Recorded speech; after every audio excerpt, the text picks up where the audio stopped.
When I was talking to Madeleine Albright before the first Trump appointment of the presidency, she said to me that the biggest change in her career in politics was the fact that when she started in politics, 20% of Republicans thought all Democrats were the devil, and 20% of Democrats thought all Republicans were the devil.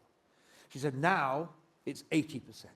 80% of all Democrats think all Republicans are terrible, and 80% of etc.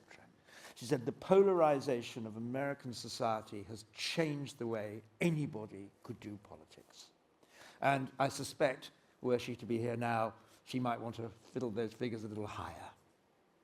So the question that I want to start with, Homi, is when civility has broken down in political discourse, can you sensibly make a call for return to civility, or is that just inadequate fantasy? My dear Simon, you are asking me this question at the point at which the devil has returned. There is no norm of civility in the Republican Party leadership. There is absolutely no norm of civility, and the uncivil, often shameful, undignified public face of that party has, I believe, enhanced not only its visibility, but its electability. So I can't tell you what has happened, except to say that it's almost as if a politics of revenge, of ignorance, literally of ignorance, a politics of abuse and assault has been found to be most attractive by a majority of Americans. I mean, this is, as we know, a historic victory.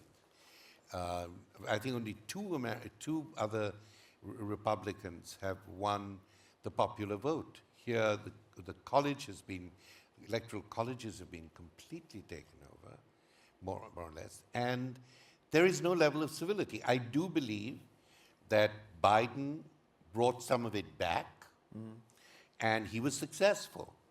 But that was a time when Trump had been in power, and for all his raving and ranting and shouting, he had not really achieved very much. So I think at that point, in a time of broken promises, most of his cabinet resigning and making public statements and then writing books about how impossible it was to work for him. At that time, Biden came through. What we saw after Biden came through was such rampant illegality, and even if it was not all on the wrong side of the law, the disruption of the succession, which of course is one of the major ideas of democracy. One is that you should be free to vote. The other is that there should be a peaceful succession. That was so disrupted and so perverted that I think people have got used in America to a new chaotic level of political insecurity, in the context of which any form of civility is very difficult to sustain or indeed to even reinvent. And yet many of us who've been in America many times would have regarded it as a fundamentally civil society, both civil and full of civility in terms of our personal interactions. So can you say a little bit about how the conversation, as it were, since conversation is our topic, seems to have allowed for both things? How has it been possible that people still talk to each other, they have normal conversations around the streets, so we see, and yet somehow this becomes the public face? Simon, people like us speak to a whole range of people. We have life experiences, not only work experiences, but generally the milieu in which we move are not represented by Trumpian followers or Trumpist followers. That, that is true. You see them on the roads when you drive there, wagons saying vote for Trump, but you don't often meet people like that. I believe that there are people who may well have voted for Trump this time, but apparently they have done so when interviewed by saying, yes, he is awful. If he was my son, I would get him to open his mouth and clean it out with soap and water. I would be utterly distressed to have a child like that. But he believes in our future. And then you say, but if he believes in the future, why is he always talking about the incredible decline? And what actually upsets me is that many of the public services in the United States are very poor, much worse than some of them in India. And yet, each time he says in his public debates and his public speeches, this is going to turn into a third world country unless you vote for me. That was in the speech he made, people didn't read it carefully, before the January 5th, was saying, this is going to be a third world country. This will turn into a third world country, and he mentioned the Obamas in the next sentence. So it just seems to me that there are people who keep saying, oh, he says these things, but he's not going to do anything like that. And that may be true. That may be, he fouls the air. The air is full of shit. And therefore, he fouls the possibilities of conversation. Right, right. And the polarity is such now that people are also genuinely afraid. Yes.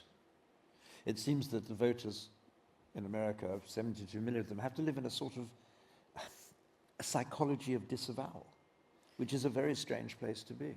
Well, absolutely.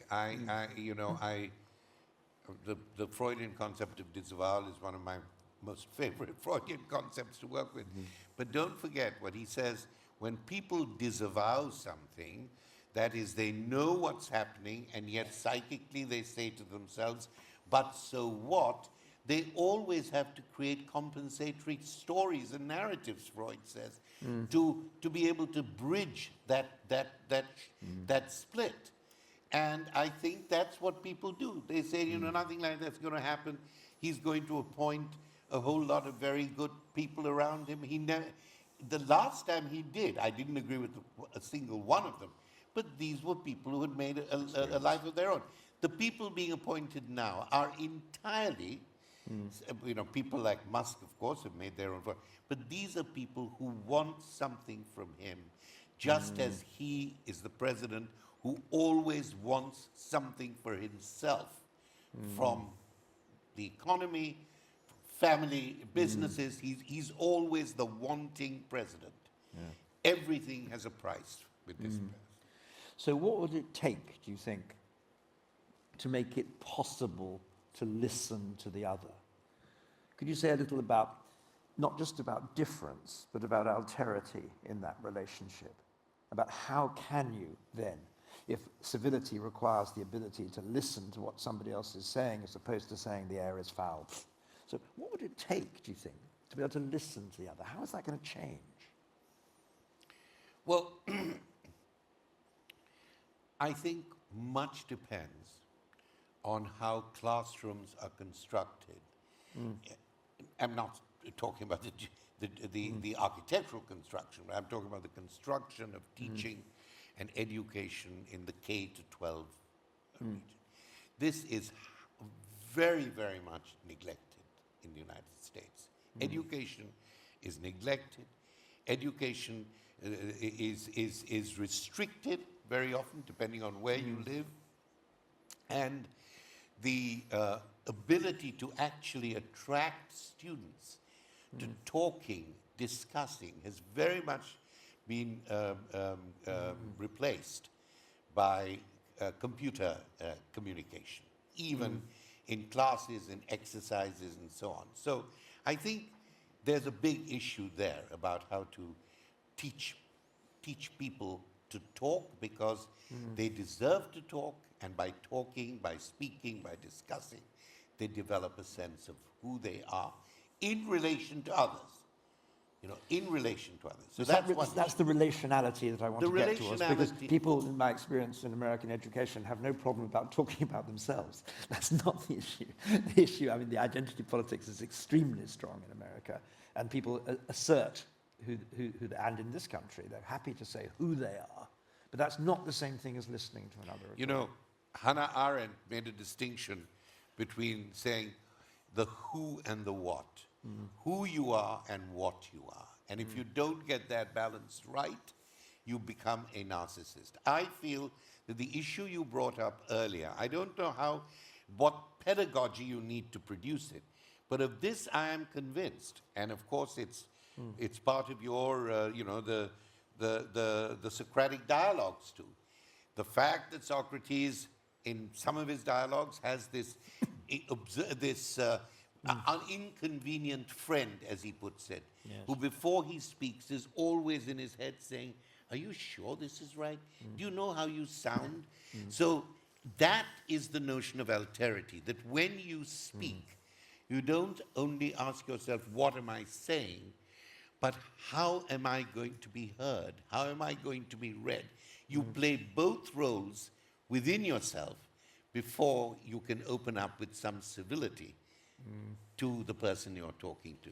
That self-interrogation, self-examination, how that can be integrated into education, into public life, particularly, I'm afraid to say, and I don't want to be a Luddite, I use social media, well, I don't use social media, I use Wikipedia, not social media. There's a distinction. But the fact is that you can sit there entranced by yourself and simply those with whom you are in a particular conversation. And yet you can do that with the security of being at home. I mean, there must be a reason why Socrates used to keep on roaming around and wandering and talking. He couldn't say safely at home and say all the shit he wanted to say.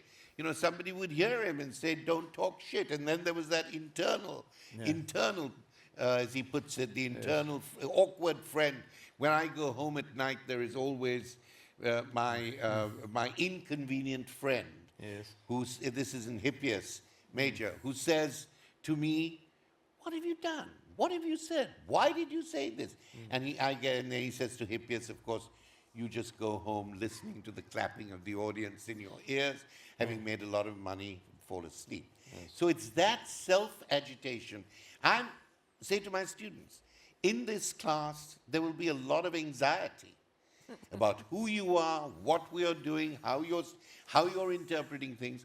Anxiety is a great moral emotion and affect. Yes, I do recall that Socrates was put to death for this too, so let's just remember that before you push it too hard. And in fact, there was an occasion in Cambridge when I was younger when we had a collection of around 400 classicists in a room, and they replayed the debate of Socrates, whether he should be put to death or not, and they voted by about 300 to 100 to put him back to death again. So now that he's been buried, but I mean, isn't that the beautiful thing, that he's been buried so we can think of all the rich things he left us with? We don't have to contend with him, but can work with his ideas. Well, before I move on to that, let me just ask you one question then. One of the things one hears a lot about in universities at the moment is safe spaces. And I wondered, that seems to me to be the opposite of anxiety as a mode of education. So could you, I mean, I don't want to overemphasize what you said, but anxiety as a mode of education strikes me as rather a good catchphrase.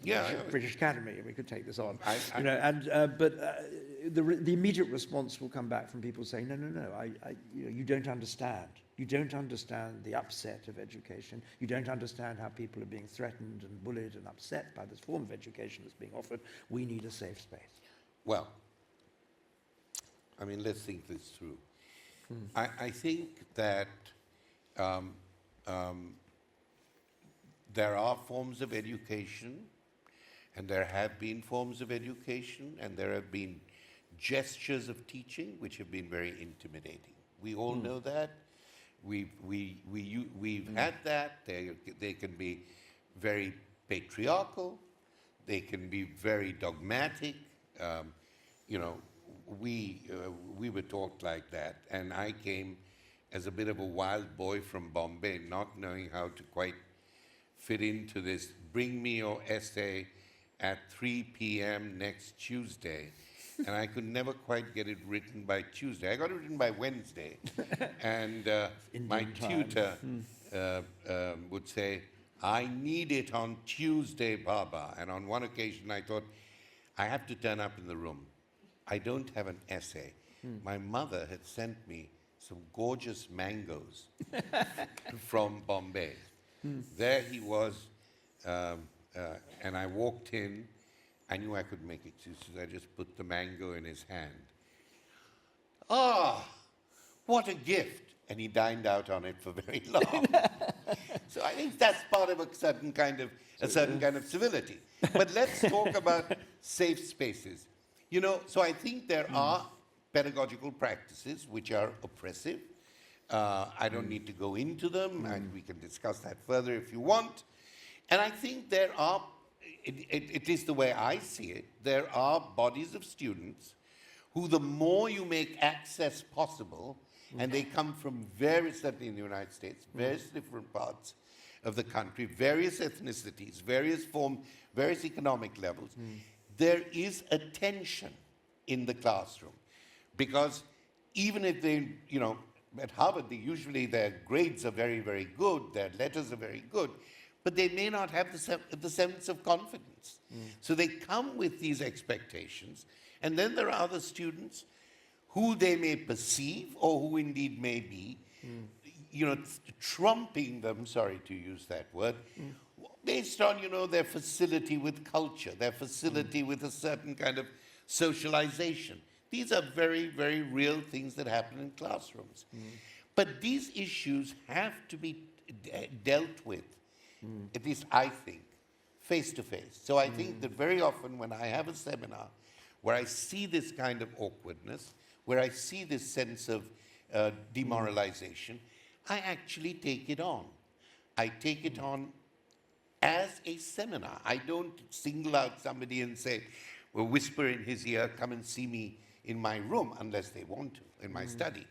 So I actually make these problems the problems of the seminar themselves. This is why I like teaching smaller classes. I can have, you know, seminars up to 20, say.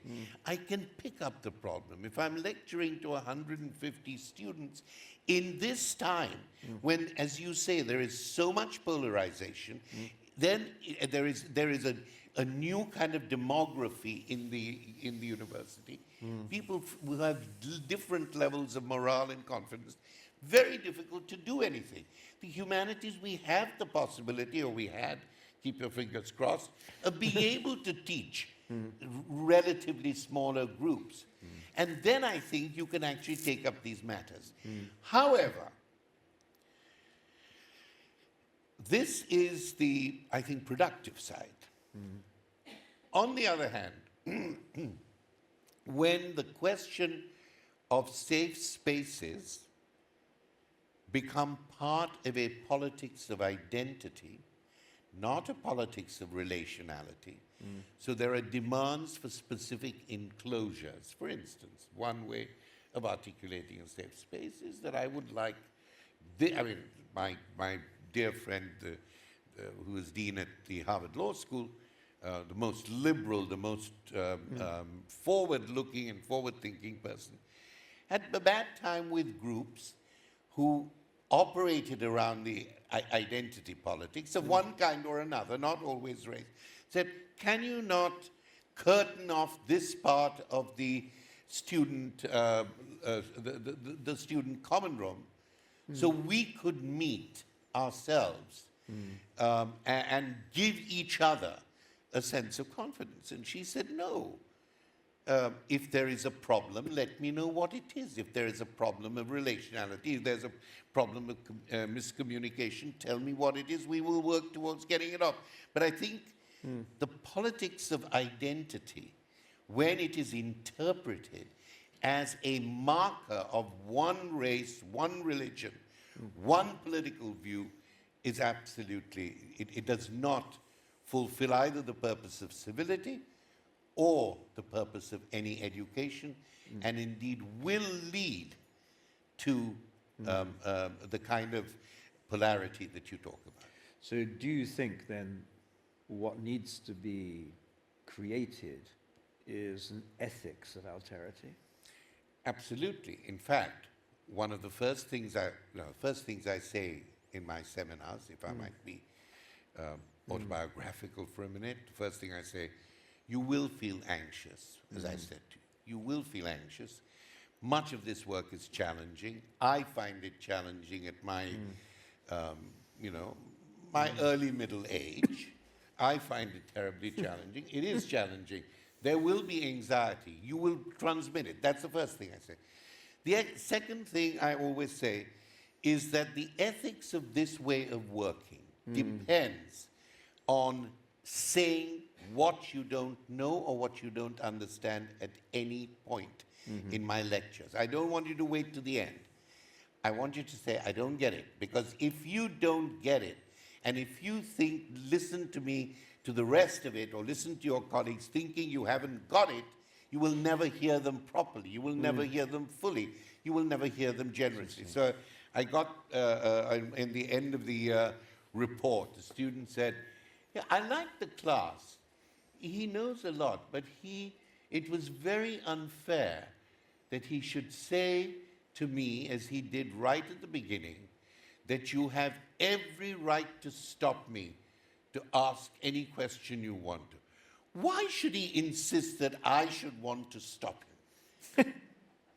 I mean, I just thought, what the hell is going on? It's very, very oppressive, authoritarian of him to say, stop me if you don't get it.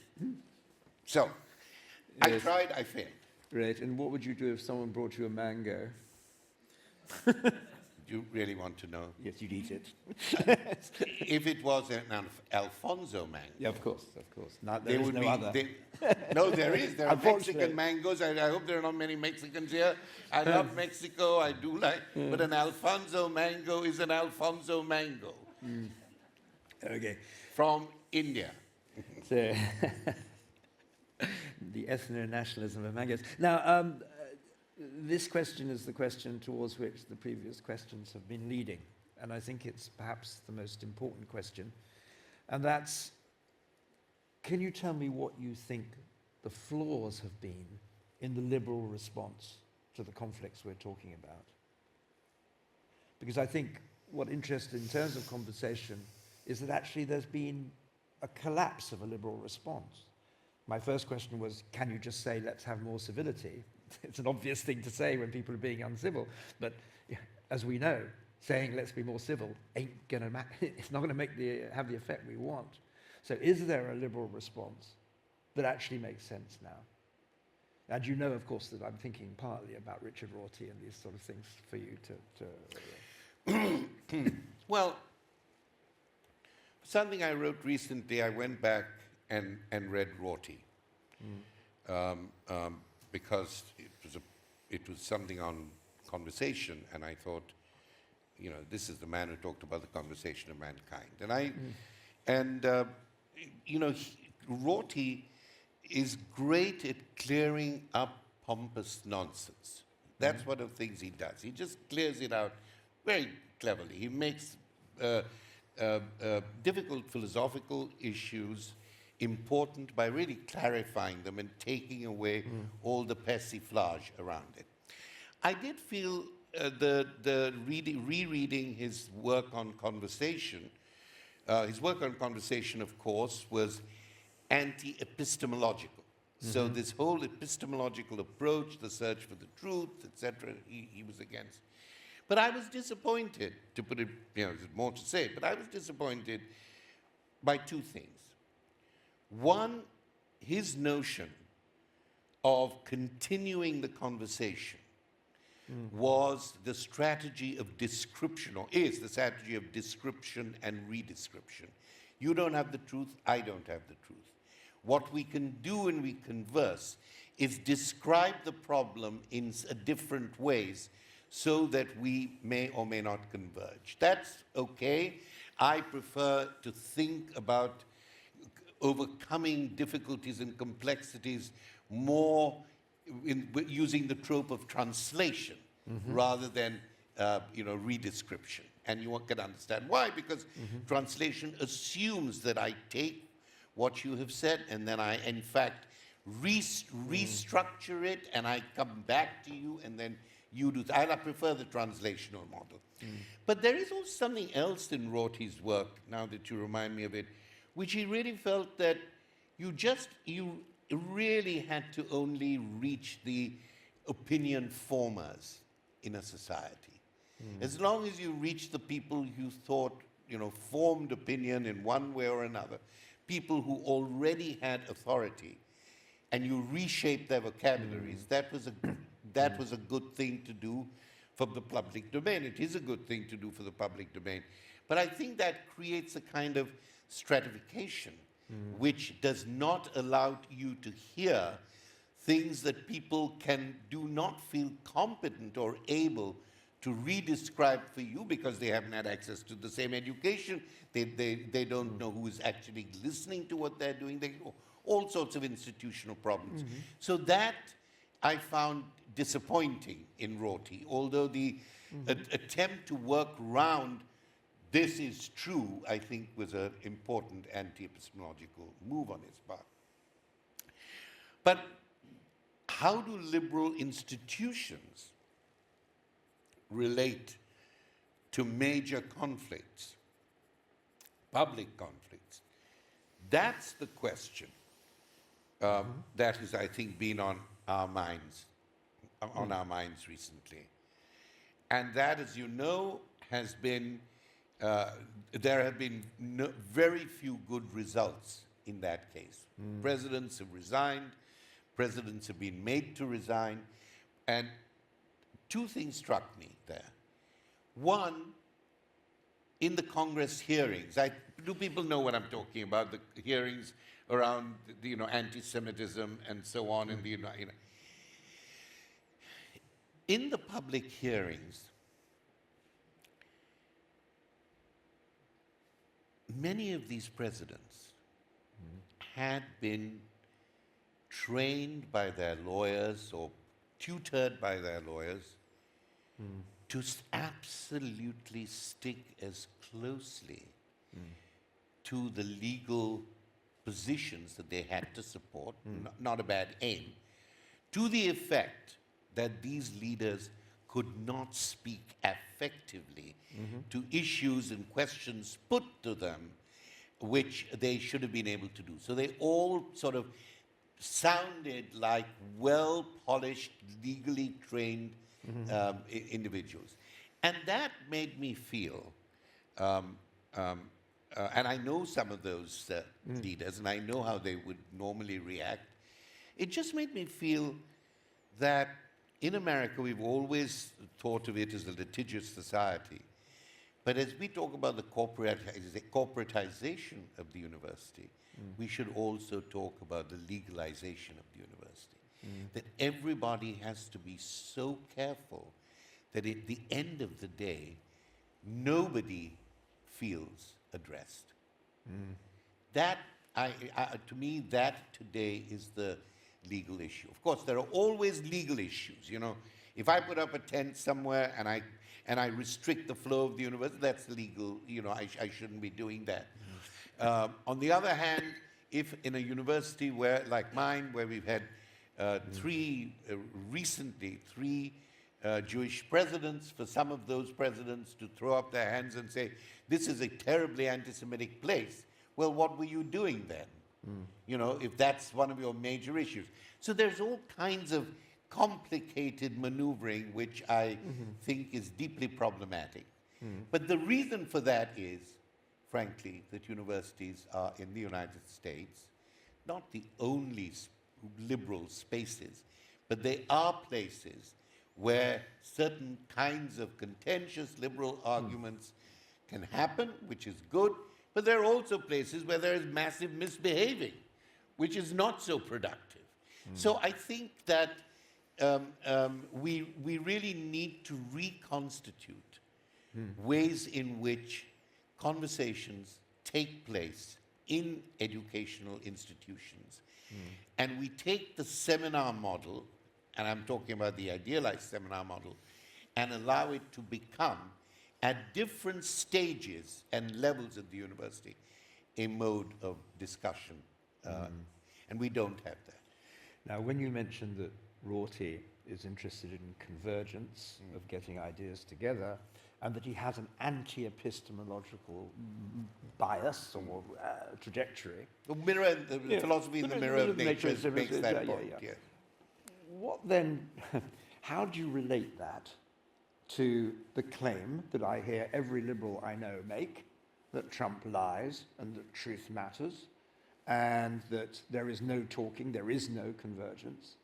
I mean, does the liberal debate that Rorty can be taken as an example of simply miss the boat, simply has no purchase on the political situation because of that commitment to the idea, one could say, anti-epistemological, if one could say it. The way one could say anti-epistemological is that's a really problematic issue. It is a problematic issue, Simon, but it doesn't. You don't have to believe in the truth with a capital T, you know, to be able to say what Foucault says, which is, there may be no capital T truth, you know, carved into marble, but there is always a struggle around what is true. And that's what I think it was missed in a lot of, you know, a lot of sort of Jejeune, post-structuralist work, which became very relativistic, you know, is it that of course there are things, but they are strategically right. They're strategically true. These are things one has to do. There are ethical and moral truths, which are extraordinarily important. But that doesn't mean that they all add up to some kind of big T universal truth. And I think that that's right. I don't think you would disagree with it. I don't think anybody who writes an essay trying to be effective in the second year of their study and wants to say something that they, you know, wants to recast the problem, they deal with this issue. And, but with Trump, it's not, I mean, with Trump, the lies are not about interpretation. The lies are not about the Wittgensteinian aspectival, you know, problem. The lies are literally, there were 7 million people standing on the roadside clapping for me. And then the television shows you that there were 7,000 people. I mean, the lies are at that level. But what would you, I mean, wouldn't you say that alternative truth, to use the phrase that was used by the Republican Party repeatedly, is a redescription of strategically true? It is not, Rorty isn't with us, and you know, even in his lifetime, he was a man of very few words. You couldn't get him into this kind of conversation. I know. But let's say, I don't think saying there are alternative truths is a redescription. I think that saying alternative truths is building a wall and saying, this is what we want to believe. And I say these mistruths, these lies are so specific that even when they're disproved, they don't seem to make their mark. And this is what is so frightening. I mean, what's going to happen to institutions like this one, or institution in your public library, or Harvard, or, you know, hundreds of other places, which actually keep that flame of trying to understand what is the good, what is the true, what is the ethical alive. And I'm frankly petrified. And I fly back tomorrow morning. Honestly, I am petrified. So what would the place of the dissenting friend be in this? Because we're constructing a model of terrible conflict for which the dissenting friend feels a bit like a sop to a real conflict. I'm trying to push you really hard on, you know, one of the problems we have with the conversation, with the idea of a conversation, is at some level, if you're a linguist you're going to say conversation depends on good faith. You have to, we talk about theories of implication, we would say, when you say something, we have to believe, in some senses, you're saying something that you believe, right? Otherwise, conversations become psychotic. And so, how then, I mean, the liberal position, that, as you know, we share in many respects with regard to conversation, how has it managed to be so uninstrumental in what has happened in America? And I mean, we use America as an icon because it's the biggest example, but we shouldn't forget, just in case we're being parochial, this is true for many, many places. We could have the same conversation about Turkey, about Hungary, about Britain in various points. I mean, it was said, I mean, I remember a cabinet minister saying to me some years ago now, if Brexit goes through, it will legalize lying in British politics. Okay, so again, failure of the liberal position, failure, if you like, of a left position. And it had no purchase, it has no instrumentality. So what are you going to do about the failure of conversation to make an impact? You know, I don't think you can extrapolate for liberal conversations, interpretation, the value of interpretation or the truth of interpretation by you know, looking at Trump. And I really think that is so extreme and it is so far out. And I don't think, I think other leaders lie, but I don't think I haven't seen another leader as publicly shameless, no wanting to hide anything. So I think we don't need to go, that far. But just to go back to the smaller virtues or the smaller goods, I do think the question we touched on earlier of the issue of alterity. Now, how you teach that, how you establish that as a public value, I don't know. But as an ontological value, I think Hannah Arendt was right. She said to have any conversation, you have to believe that the other or the difference is thrust into you. You have to believe that in that moment you have to feel the other position. You don't have to accept it, but you have to be able to take some stand on it. You know, you have to understand it. So I think one of the things that has really happened is that a good conversation depends on trust. I don't always, at the start of a conversation, unless I know you very well and we're part of a flow, I don't know exactly what your motives are. You know, people often ask you very sympathetic theoretical conversations after a lecture, and I keep thinking, oh, I palpitate with joy. Somebody really understands me. And in fact, they've taken that little tango turn to upset my whole thesis in the next moment. You know, there are all kinds of ways of dealing with these conversations. But I think there should be a sense in which you should be able, in a conversation, to appropriately be able to repeat the basis of what is being asked you. I should be able to say, I disagree with you, but I think what you are saying is this. That little, I think what you are saying is this, is what gets lost. What that's the Arendtian moment. It's not my position, but I am taking it. I'm putting myself in your place and saying, like a soft contract, is this right? Isn't this what you're saying to me? And then you can come back or not. That moment has now gone. It's about opinion. It is about driving a conversation to a particular end. And I think the most important thing about conversations is there must be times when they're going to break down in the middle. I always think conversations begin in the middle. And it's there that you need to have this creation of trust and creation of belief. Did I get you right when you said X? Did I hear correctly? Or let me describe the problem. That kind of, interstitial moment seems now to be much less in fashion. people want to be able to establish, in the academic world as anywhere else, they want to be able to establish a school of thinking of one kind or another.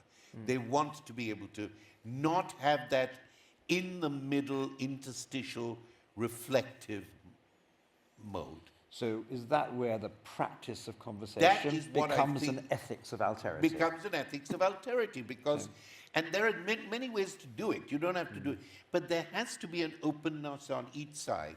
That there is a moment at which, the moment even which I desperately disagree with you, I would want to place your argument, replace it, replay it, for you, so you can hear it and you know, and work. I mean, one of the things I find very interesting, you know, I just gave this Freud lecture, and I was thinking last week in Vienna, and I was just thinking, you know, one of the great things, I'm not an analyst, and I'm very interested in it, but is that the whole, you know, the moment of transference in the analytic situation, the moment of transference has two moments of silence in it. One, usually the analyst, who'll allow you to speak and so on, but keep her peace. The other use of it, of that silence, is that you keep hearing yourself speaking, and you say, is that really what I'm saying? Is that really how I sound? So I think that is another form of understanding the Socratic, you know, inconvenient friend, who is always speaking. You know, there's a double speak, and you are hearing yourself. You're not just speaking, but you're hearing yourself speaking. Yes. And if that could be established, other than that first principle of translation that we talked about, as a kind of principle of ethical conversation, how you do it, I don't know. But for myself, that's how I proceed. It's interesting, when I spoke to Michael Ignatieff about a related problem, he said, as a politician, when I met people face to face, I could count on the fingers of two hands the number of times I've had an uncivil conversation. But when I am online, I have had hundreds of examples, because there is no audience, because there is no framework, because there is no commons. And one of the crucial things we lose is the commons in that, the public. Seeing yourself being seen, hearing yourself being speaking, requires the practice of seeing other people look at you. Yes, and absolutely. That's absolutely crucial. That's exactly what I was saying. Isn't that why in the essay on freedom, Arendt says that politics and freedom have to have a public domain. Yes. You have to, as she says quite rightly, you know, you can't sit at home in your office and say, you know, I have freedom. Freedom demands movement. Freedom demands movement outside. But that outside is also a form of interiority. It's a form of taking the other thing in, holding it, looking at it, asking you, is this really what you asked me? Or asking myself, is this really how I came out? Is that really what I said? I think so it's never two people in a conversation, there are four. Sure. So do you think changing your mind is a virtue? Changing your mind? Is a virtue? Yes. Right, that's good. Okay, that's a good one to take away. I think changing your mind is an absolute virtue. I mean, there are many things you read which change your opinions, but there are very few things you read which change your mind. Yeah. And those are the things that's why I reread so much. Okay. In which case, can you say a little bit more, because this came out also of the paper you talked about yesterday and today, about the values of dissent, or the behavior of dissent? Because that seems to me to go to a fascinating issue about protest and about difference, about how to disagree. So we've talked a little bit about exchange, we've talked a little bit about conversation, we've talked a little bit about the value of changing your mind. Yet what one sees today to be the crisis point, and it is the crisis point in current discussions, it seems to me, is what is the behavior of dissent, what is the value of dissent, how does dissent become embodied or enacted? How should it become? There's an ethics of alterity, but is there an ethics of dissent? I suppose there is an ethics of dissent. I mean, well, I think one of the issues I want to headline here is that dissenters in the ethno-nationalist world in which we live, dissenters have to be treated with the same rights and the same human rights as minorities. I now always say, you know, if I'm talking about migrants or refugees or people of unconventional gender choices, you know, the usual kind of the lineup of minorities, I always say dissenters. Because in India, if you dissent and you have any public voice, you're in trouble. I think in Trump's America, it'll take longer, and I think there'll be a robust fight around this. If you are heard dissenting, of course, in Russia, China, Turkey. So I think, first of all, let's not be too idealistic. There must be some protection. So there, you know, dissenters must have some institutionalized freedoms, which they don't have now. But I think we have to say that. There have to be certain legal freedoms. You know, just the freedom of speech does not do enough, in my view. And the freedom of speech is problematic because not everybody has access to it. Not everybody who has a voice feels that there is a ear, somebody listening to them, and so on. So I think dissent is as crucial now. We talk about race, we talk about anti-Semitism, we talk about all these things. I think dissent is a quality, is a minority value and virtue. It has to be protected.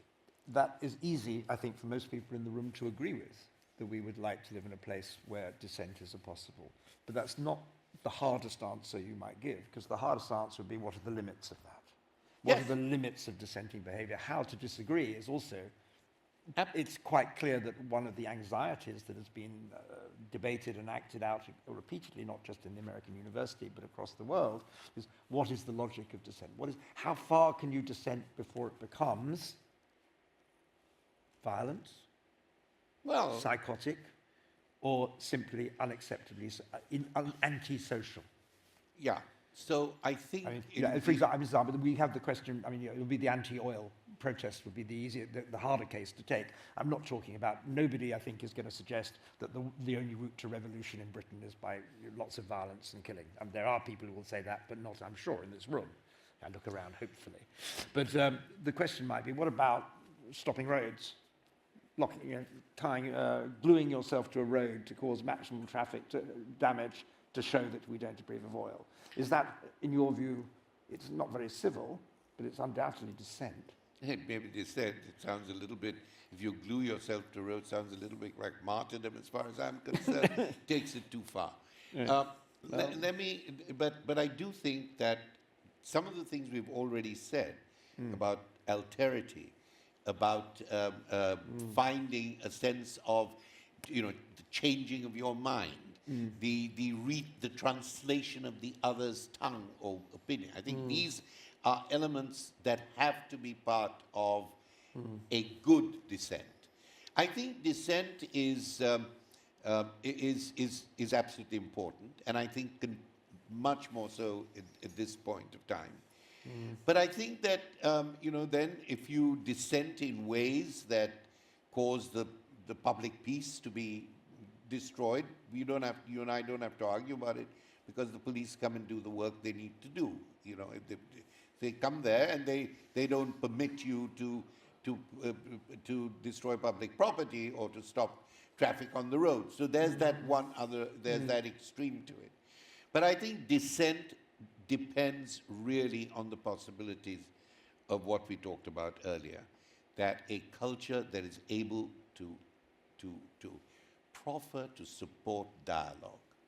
Dissent cannot be there when you say, I think the whole point about dissent, other than its symbolic forms, you know, there are symbolic forms of protest which are very important. People see they're embodied symbolic forms. They can be, flags, or they can be other ways. They can be ways of actually demonstrating, walking. But I think that where dissent creates, in my view, the dissolution threatens the dissolution of a society and does not allow for there to be some response to this, then I think it usually goes down a rat hole. Right. But I think dissent has to be premised on the fact I am doing this, and it is, because I want you to see, because I want you to hear, which, unless this is a fascist state, or and then you wouldn't even want to be dissenting because you'd probably be killed. But in a relatively liberal society, of which they are now diminishing, I think dissent must be open to response. And it cannot simply be, this is where I stand, and I am here to disrupt. Disruption may be good if it follows that argument, like, you know, shouting in the middle of a conversation may be perfectly a good way to converse, if that shouting has an aim to it, if it has an end to it. It's, you know, raising your voice is not always bad. But I think dissent has to have some norms of possible transformation, possible change, possible conversation, possible translation. Right. But you would take it for granted that difference or even conflict is the condition of politics. I think that is so, that the conditions of politics are power differentials, always been, institutional stability or instability, as you call it, and the possibility to disagree and dissent. Otherwise, we wouldn't have these sort of, you know, they're getting more and more ineffective, but we wouldn't have these bicameral parliaments and bodies, you know, unless there was some idea that, you know, you could... it's actually an unfashionable view amongst politicians. Well, I mean, the point is, I think here, and I think we've talked long enough, is to think about dissent not only in relation to polarizing party politics, but to think about dissent in relation to movement politics now, whether it's Me Too, whether it's Black Lives Matter, whatever, you can go, climate change. These are the places where I find, not totally or completely, but I find my values in part echoed. The Democratic Party doesn't do it for me. The Congress Party in India, maybe if it reconstituted itself, certainly the BJP absolutely doesn't do it for me. But in each of these countries, there have been these movements for the rights and protection of women at work and at home, these movements about race, these movements about the freedom of the press. And everybody says, but these are only moments, these are only movements. They're finished. But they're not finished, you know. They are part of that whole Benjaminian idea, that Freudian idea. They have a latency. They come up again. They lose, they win, but they make us think and they make us more active, rather than the sleeping forms of party politics today. Interesting. And finally, perhaps, before we turn it open to questions from other people, could you say a word or two about the place of responsibility, another rather unfashionable category in the ability to disagree? That's to say, people are very keen to say who is responsible, but they're very less keen to say responsibility is a shared issue. Well, of course, at some level it is a shared issue. The very notion of response in responsibility assumes that it is a relational shared issue. And you cannot just simply be responsible to nothing. You've got to be responsible to an idea, to a group of people, to a society. And that assumes that it's not just a one-way street. Responsibility is something that you are made aware of your responsibilities. You're not always aware of them. You're made aware of them. You rethink them. You rethink your questions you rethink questions of rights. I mean, this is why, if I might just take it there, that, you know, people always, I think Bentham, who said that rights without somebody who might, you know, guarantee the rights to like nonsense on stilts. And then Amartya, I have to say, Amartya Sen said something that really appealed to me. It was written in the, he says, you know, ethical movements which may not have a legal status, which may not have been responded to as yet, are very important because they're rights in the womb, or they're rights in the making, or they're... And so I feel that responsibility is a development, it's a process. It's not about the subject and the issue. It's a moving process based on certain value systems that you hold, but also looking at the realities of what you're being asked to respond to, the problems that you have to face. And let me ask one last question before I turn it open, and that's, do you like being disagreed with? Sure, I like being disagreed with. I don't like being accused of things that I have never said or done. I don't like being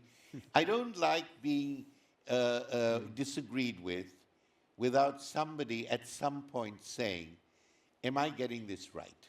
Yeah. That's all I say. And then they can disagree with it.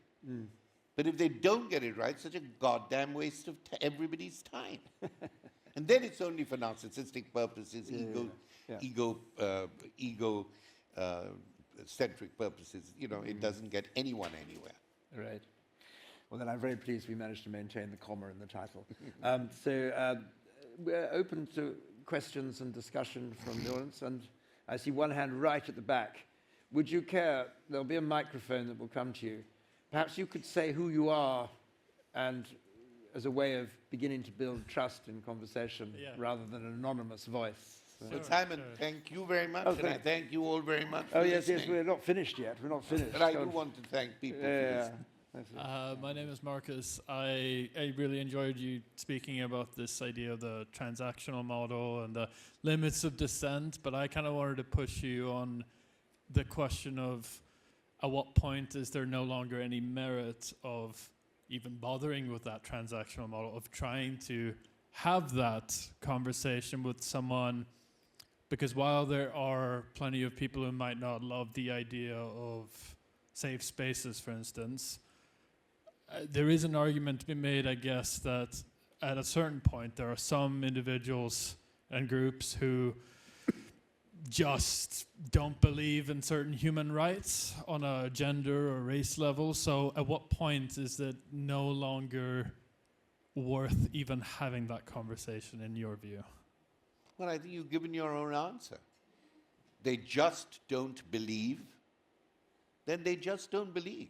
I mean, you know, at some point you've got to say, they have decided for whatever reason. That's why I think, as we were talking, that in the responsibility to listen, to change, there has to be a sense of response. And if they've just decided, they decided. Then you can't do anything else.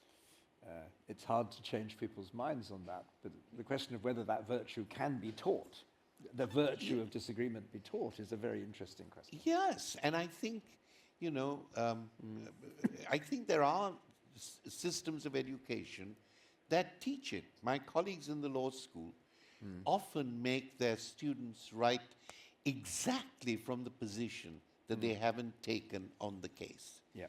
We don't have that in literature because the material is different too. But I think there are ways of doing this. I think it's just an impoverishment of a kind of education that has lost its soul and its mind. Yes. Education, not just in the narrow sense, but broadly. No, in the broad pedagogical public sense. Please, question in the front there. Thank you. Thank Don't you. forget to say who you are. Yeah, my name's Jacqueline Rose, and I'm at the Birkbeck Institute for the Humanities. And I've hugely enjoyed this conversation, but I wonder if there's a little bit of pussyfooting going on in the conversation about alterity and dialogue and changing minds and ethics and Sometimes the problem is one of naming. Naming. And I'm interested that the word Palestine has not been spoken so far. We've talked about anti-Semitism. talked about Jewish faculty having to resign and so on. But we are in a crisis of naming at the moment, one in relationship to Palestine, and as an extension of that, the refusing to name genocide. And it seems to me quite difficult to have a conversation of the kind we're having today without raising that, without naming it. And I'm thinking of a discussion that Independent Jewish Voices had with one of the forgers of the IHRA definition of anti-Semitism, who now regrets that he put that definition forward because it's being used to suppress dissent, precisely. And one of the speakers in that discussion was a very interesting Palestinian lawyer called Salma Aboud Kami. And she said, talking about what's happening in the Middle East causes offense because what is happening is offensive. And therefore, to cause offense should not be a reason for saying this conversation should not take place. And the other thing I'm thinking of, and I'll stop in a second, is Edward Said's extraordinary essay of 1997, Bases for Coexistence, where he said, we cannot go on living as two communities of independently, uncommunicating, separate suffering. There is suffering and injustice enough for everyone. I wonder if he would be saying that now, which is to say there are situations where alterity and conversation have failed, and have failed badly. And I just really would love to hear what you have to say about that. So the questions that we were discussing did not bring this very important subject up, and I'm so glad that you brought it up. Naming is extraordinarily important. There is no question about that. I don't think it's controversial in any manner, at least as far as I'm concerned, to say that there have been particularly Israeli generals, Israeli politicians who have made statements which would commit them to having to the genocide of the Palestinians. Now, they have made statements suggesting that they would like to wipe out the Palestinians. There's absolutely no question. Of course, the problem of response and responsibility has reached a situation where Hezbollah has also said, you know, we are angry with Hamas because they have done made these wars now and complicated our lives. Our whole position is to get rid of Israel altogether. Fexter Dilkins in the New Yorker, I think, is one of the best pieces recently on Fatah, Hezbollah, and Hamas. So I feel that that is a very unremitting conversation that has not had a dialogue, but it seems to me that one of the that on whatever the date was, October the 8th, on October the 8th, at that moment, unlike many of my closest friends, my family too, I said on this moment, at this moment, where there has been such violence, and particularly against women, I am not going to hear now talk about the larger causes. I'm going to identify on this day with that singularity. 2 days later, the response that we saw, at least in my view, from Israel, was indefensible in any way, and that has continued to this date.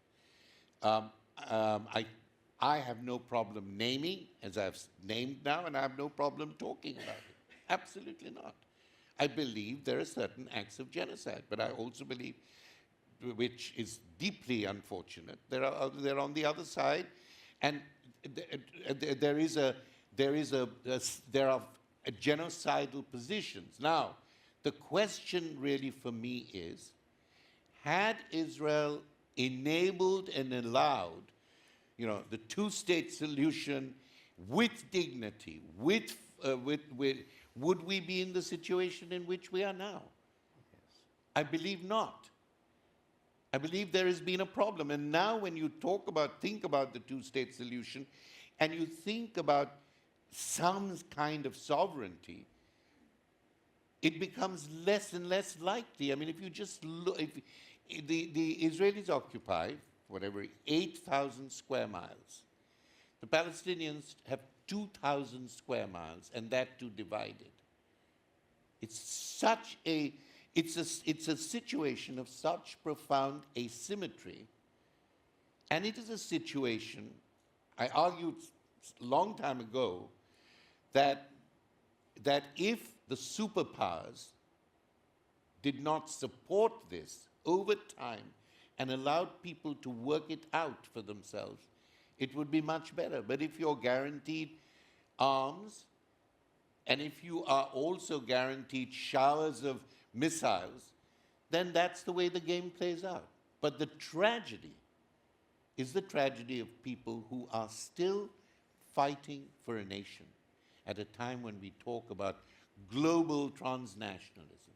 They are still fighting for a piece of land, and I think that is very unfortunate. Thank you very much for your question. Please take the question here first.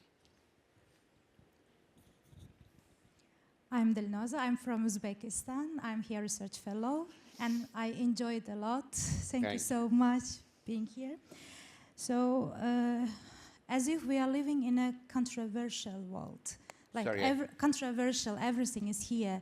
That duality, binary mood, everything is against to each other. That opposite terms, even in the location of culture, also you discussed it a lot. Opposite terms, and here also today I see agree, disagree, or like national, international, transnational, translational, and cultural difference, cultural diversity. I liked a lot. But the question is... You like that? Yes. And the question is, you discussed a third space in your book, and here also there was a question on safe space.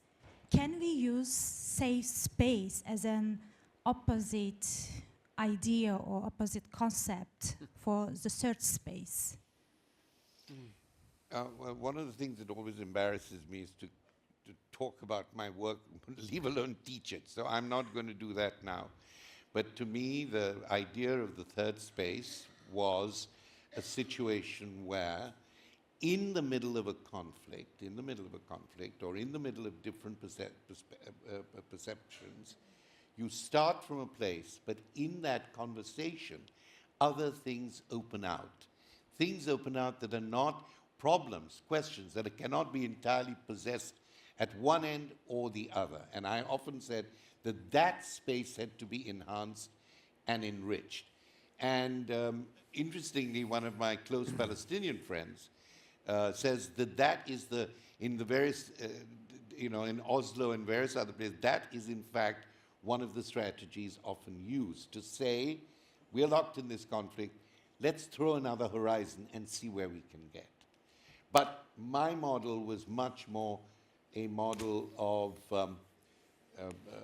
ambivalence, a model of reconstruction, a more translational model, and from what I've seen, generally safe spaces are spaces that are responding to some very legitimate problems, but they are asking for a certain kind of isolation. Now, I believe that if somebody wants a safe space, or a quiet space, I prefer that, or a space of solidarity to think through something, to discuss something that they may not want to discuss on a larger platform, I'm absolutely for it. This is my point, that you have to develop that sense of self-worth, and alterity is, for me, like for Arendt, a very important issue here. That you have to be able to see how the difference within you, that you are not this sovereign person, that you are not conflict-free, that you are also making compromises and negotiations. So when you're in a larger negotiation, that's the spirit of entering it. And there may be a point at which it cuts off, then it cuts off. Thank you so much. Thank you, Professor Bhabha. Thank you. I'm Buddhaditya, musician and ethnomusicologist from Durham. Sorry, can you say that again? I couldn't quite hear. I'm Buddhaditya, an ethnomusicologist and musician from Durham. I mean, this might be a more fatuous question, but anyways, I'll go on to ask it. So, Professor Bhabha, your fragrant mango story kind of left me hanging on a tree of thought. But to take it more seriously, No, I was being very serious. I would do many things for a good mango. I've told you that. yeah. So there we are on the same line. I was thinking about how the concept of gift, of course I'm drawing from Moss and all other people, can play a role in making disagreement more agreeable, and of course I'm being careful about not siding with appeasement and how that can all tie up in international affairs and all of that. So. Sorry, I couldn't hear that. I couldn't hear it either, sorry. Do I repeat the question? Or, Maybe you shouldn't use the mic, because the mic is causing a disturbance. I was thinking about maybe a mango story. Yes. So, what I was telling is how the concept of the gift can play a part in making the agreement more agreeable, and I'm also being mindful of not kind of pandering towards appeasement. Okay, that's clear. Thank you. That'd be very interesting. And so, the usual, the gift exchange is, the idea of the gift exchange, not barter, but the gift exchange is a very important issue. But how, in managing or negotiating the kind of issues that Simon has brought up today, or political issues, what would gift giving be? I would like to ask you, because I don't, what would it mean? And would gift giving be a prior moment to developing some sense of trust? Is it about trust that gift giving would be in that context? I don't know. I simply don't know, but I'm happy to think about it. I do think we should all read Sophocles' Philoctetes when he talks about the failure of what happens when trust breaks down, how hard it is to rebuild trust, and how a gift doesn't rebuild trust if you've lost trust. It's a very complicated thing to build trust. And I would say, with regard particularly to Jacqueline's question, when I've worked for many years with Israelis, Palestinians, and Jordanians on many issues. And it was regularly said that 80% of the population of both sides desperately want peace, but don't trust that the other side want peace. And that's one of the real problems of putting together. And for me, the difficulty about naming is that naming isn't narrating. And narrating is the hardest thing to do in this area because of the complexity and the difficulty. And for someone who's worked there for many years, I mean, the sense of despair is overwhelming, absolutely overwhelming. For many months.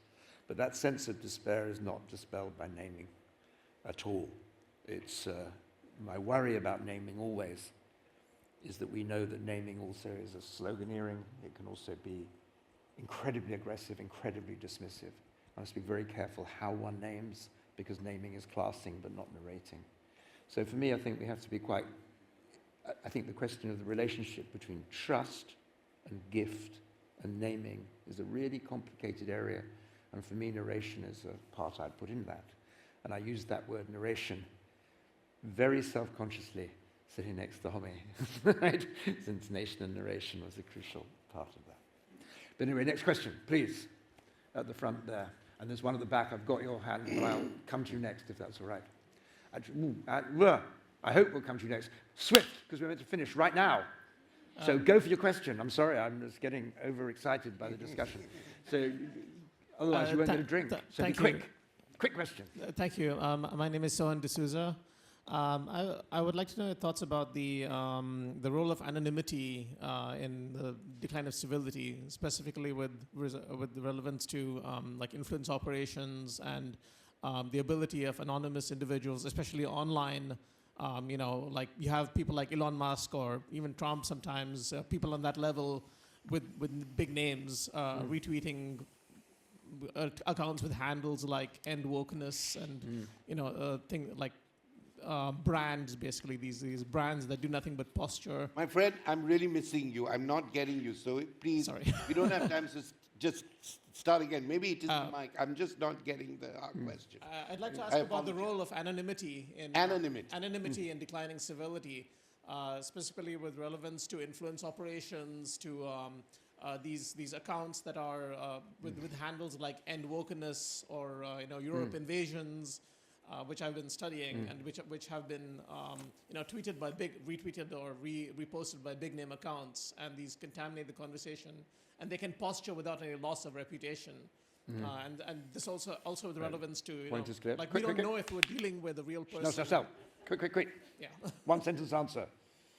I think in conflictual and difficult conversations, anonymity is a mask. And I think anonymity is, it does not allow you to recognize, sorry to use that word, does not allow you to recognize the other. And it's very, very difficult to want to, the question is, why do you want to be anonymous? Not that you are anonymous. A refusal to name is a refusal of responsibility. So I'm afraid you'll have to ask the question over a drink, because I'm very conscious of staff being here and timings and all the rest. And we've gone unforgivably 2 minutes and 20 seconds over our set time. But I hope you will join me in thanking Homi very much for the generosity and the intelligence and the sheer joy of conversation in a world that tries to stop it. Thank you very much. Thank you.